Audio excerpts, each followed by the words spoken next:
பொன்னும் பொருளும் அள்ளி தருவானுடன் போதுமென்ற மனதையும் சொல்லி தருவான். பேரும் புகழும் பெற்று தருவான்.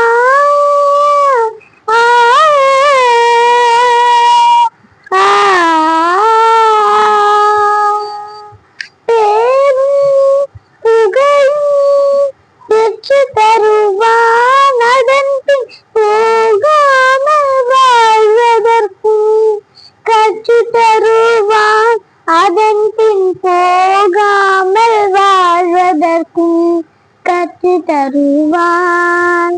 போகாமல் வாழ்வதற்கும் கற்று தருவான். என்ன தருவான்? பிள்ளை அம்பலத்தான்